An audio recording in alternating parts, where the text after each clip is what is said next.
Asalaamu calaykum waraxmatullaahi wabarakaatu akhyaarey meel badalida dacaladeeda ka joogtaan kusoo dhawaada mar kale iyo wararkeeni fadlan haddii aad channelka subscribe adan saarin subscribe inoo saar haddii aad nala socoteen aad iyo aad u mahadsan tahay kusoo dhawow wararkeena maanta aan halkan idinku hayno aan ku bilaawnay ciyaaryahankii Declan Rice ahaa ayaa maalmahanba wararkiisa aan wadnay wararka maanta waxa ay sheegayaan in Arsenal ay ka codsatay West Ham inay chance kale ay siiso ayna la imaan doonaan lacag kale iyadoo weliba markan ay noqonayso markeedii ugu dambeysay hase ahaatee sidoo kalena Manchester City ayaa iyaduna lacag diyaarisay oo bandhigaysa u arki doonaa ciyaaryahankaas halka uu ku dambeeyo ilaa hadda waxaa cajiib ah in ciyaaryahanka dhinac uu u batay aan la garanayn ciyaaryahanka kolka hore wuxuu islahaa u malaynaya waa sidan qiyaasayay Arsenal ayaad maaragtay Janis ka helaysaa marba haddii Xhaka uu baxay booskaada ayaa helaysaa haddana meesha Guardiola soo galay oo macallin aan caadi ahayn oo maaragtay koobab fara badan oo waaweyn aad u baahnayd ku siinayo oo aad ka helayso marka ciyaaryahanka ma aqaano ilaa hadda maaragtay cid uu fiirinayo male uu is leeyahay ciddaasaad oo u badanaysaa inaad maaragtay ama warar yihiinba ciyaaryahanka dhankaasu u badan yahay ama halkaasuu aadi doonaa oo arki doonaa maanta wararka waxay la yimaadeen hase ahaatee Arsenal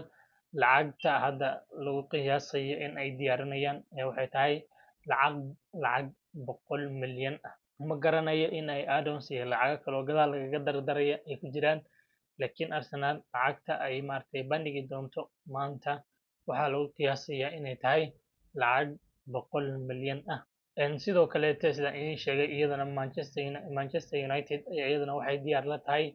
McTominay iyo Harry Maguire lagu daray 40 milyan oo ciyaaryahanka ay ku doonayaan iyaguna sida ay ciyaaryahanka u dalbayaan waa ayna raadinayaan marka ciyaaryahankaas warkiisa maanta ayaan ogaan doonaa ama beri hadduu alla idmo runtii shalay ayaa dadku idil wada qiyaasayeen in Arsenal iyo Man City ba lacagta ay bandhigi doonaan hase ahaatee maysan yeelin balse maanta ay maaragtay lacagtooda ay bandhigayaan hadduu alla idmo marka ama maanta ay ogaan doonaa waxa maaragtay jawaabta ay helaan ama beri hadduu alla idmaba ciyaaryahankaas waa Declan Rice wararkiisa halka ayuu marayaa sidoo kale ciyaaryahanka Timber ayaa isna maanta Arsenal waxaa la rajeynayaa inay lacag iyadana ay bandhigto maadaama wadahadallo ay kusoo jireen maalmahan iyada iyo Ajax sidoo kale ciyaaryahanka waxaa la sheegayaa ilaa hadda in kalaab kale uusan wadahadal uusan u furin Bayern Munich ayaa raadinayso sidoo kale Manchester United hase ahaatee ilaa hadda ciyaaryahanka wuxuu ku adkaystay oo uu ku adkeynayaa baa la yiri nimanka isaga matala in ay maaragtay Arsenal heshiis ay oga helaan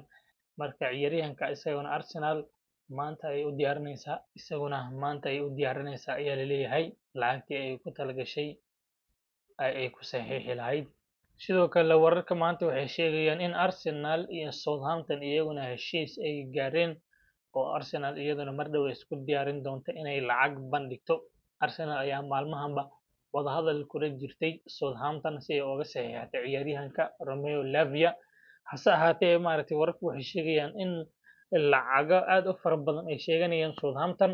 ilaa lacag 50 milyan ay sheeganayaan hase ahaatee waxaa la leeyahay Arsenal lacag intaa ka yar ayaa laga yaabaa in ciyaaryahanka ay ku hesho maadaama ciyaaryahankana ay ku qancisay inuu iyada xaggeeda soo aado Southampton ay maaragtay relegation ay ku jirto oo taa ay ku qasbi doonto laftirkeeda in maaragtay ay hoos uga dhacdo lacagaha ay sheeganayaan oo meel dhex iskugu wada imaadaan marka ciyaaryahanka isna warkiisa halka ayuu marayaa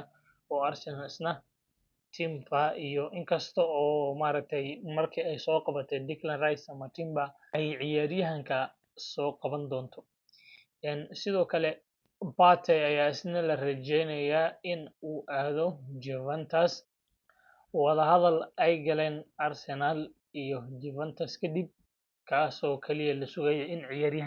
ciyaaryahanka go-aankiisa ugu dambeeyay uu qaato si uu oga tago kalaabka sidoo kale wararka qaar oo aan la hubin ayaa iyaguna waxay sheegayaan in Arsenal haddii ay maaragtay Declan Rice ay ku guuleysan weydo in ay soo qaadato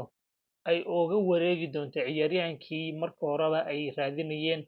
waa Moises Caicedo kaasoo la sheegay weli maadaama ay Chelsea ahayd Arsenal markii isaga baxday kadib tiimka ugu cadcada ciyaaryahanka inay soo qabtaan ugu cadcada suuqa in ay Arsenal kusoo laaban doonto ciyaaryahankan maadaama Chelsea aysan weli saxiixin weli wax lacagahoo bandhig aysan dhigin weli wax heshiisa aysan la gaarin Brighton marka ciyaaryahanka isaguna waxaa leeyahay waa option Arsenal halka u yaallo oo haddii ay ku guuleysan weydo Declan Rice ama ay diidaba inay lacag 100 milyan iyo weliba lacag lagu sii daray ay bixin weydo in ay kusoo wareegi doonaan ciyaaryahankan Moises Caicedo kaasoo isaguna lacag 100 milyan goyn doona oo ay ilaa lacag 80 milyan 75 milyan oo qiimihiisu yahay marka ciyaaryahankaasna waa option ayaa la leeyahay Arsenal u yaalo hase ahaatee Arsenal ayaan ka war sugaynaa iyo suuqeeda iyo waxay ay ku dhameyso heshiiskan ciyaaryahankan Declan Rice ee hadda ay ku howlan tahay sidoo kale warar xana ayaa iyaguna waxay sheegayaan in ciyaaryahanka Eddie Nketiah uu aad uga xun yahay lasoo wareegidda ay Arsenal la soo wareegtay ciyaaryahanka Kai Havertz iyadoo welibana ciyaaryahankii Folarin Balogun isna uu soo noqday marka waxaa leeyahay ciyaaryahanka wuxuu fiirinayaaba in uu North London uu ka wareego oo club kale u raadiyo maadaama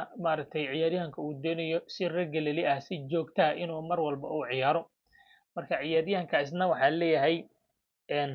xoogaa wuxuu ka xun yahay in Balogunna uu soo noqday ilaa haddana clubka uu joogo oo inuu bixi doono in kalena aan la hubin sidoo kale Kai Havertzna meesha la keenay marka wuxuu isleeyahay amaad khadka ka baxdaa marka wuxuu bilaabay baa leeyahay ciyaaryahanka inuu wax iska weydiiyo mustaqbalkiisa isna waa arki doonaa sidii Arsenal go'aan uga gaarto iyo halka uu ku dambeeyo haddana akhyaari waxay kaga tegayaan sida nabadgelyo wasalaamu calaykum waraxmatullaahi wabarakaatu ciao ciao